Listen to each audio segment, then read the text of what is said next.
First, we're going to slice some potatoes super thin and layer the bottom of our cast iron skillet. This is going to be the crust of our today dish. Next, we're going to get ready for some eggs, okay? And I mean a whole lot of them.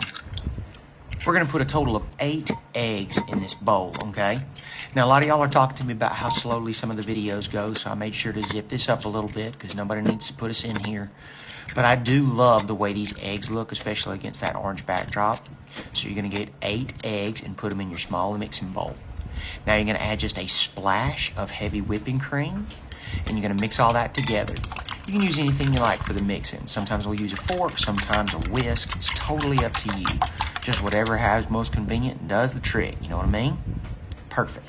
Now that our eggs and cream are mixed together, we're going to bring back that potato crust. We're going to add just a little bit of fresh ground pepper and fresh ground salt to it, just to make sure we season it very, very well. Next up, we're going to add just a little bit of garlic powder, just enough to taste. You know, don't go crazy with it, please, especially if you're watching your sodium intake. And then we're going to put those 8 eggs and the cream right there in the bottom of the skillet. Next up, we're going to add our beautiful multicolored peppers. We've got red, yellow, and orange. Just put those right inside. A little bit of purple or red onion, however you like to call it. Put that right on top. Usually a smaller one or about half of a larger one. Then we're going to add some sauteed mushrooms to it. Oh my goodness, yes. Your choice, raw or sauteed. I like to saute them first just for tenderness. And we're going to move this aside while we get just a little bit more egg to make another layer on the top. We're going to add 4 eggs to this layer to put on top of our vegetables. And again, you're just going to use fork, whisk, whatever, zhuzh it up real nice. And we're going to use that to put on top of all those vegetables that we just added to this beautiful dish, okay? Just to make sure we've got a really good covering for it. I don't want anything getting burned. Great.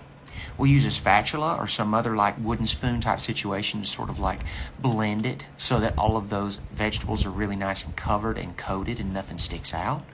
Next, we're going to put some bacon bits on top, about a 1/4 cup or whatever you like. If you want to go a little bit heavier on that because you love the bacon, hey, you're not going to hear a peep out of me. That's a guarantee. Again, we're going to make sure everything's real well coated with our egg mixture. Beautiful. We don't want anything sticking out, okay? Next up, we're going to add one of my favorites. Y'all know I love me some cheese, so go ahead and put that stretchy cheese right there on the top, the mozzarella, okay? Do not be stingy. Please, please, please make sure you are very generous with how much cheese you put on top of this, okay? Y'all know how I feel about it whenever you try to save or cut some corners. Don't do that with our cheese now.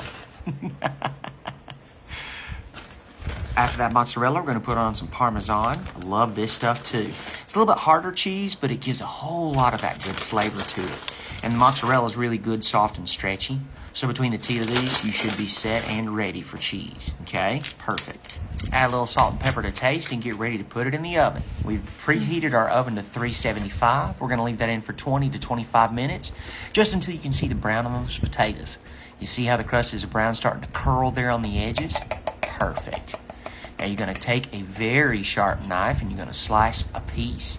Hey, don't be stingy, okay? Treat yourself. Get yourself a nice big hunk of this.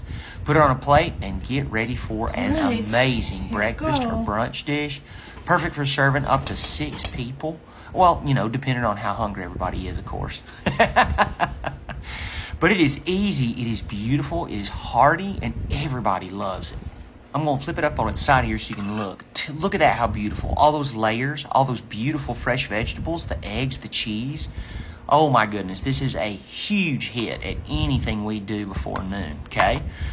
Eat up, y'all. Yes, please. Woo!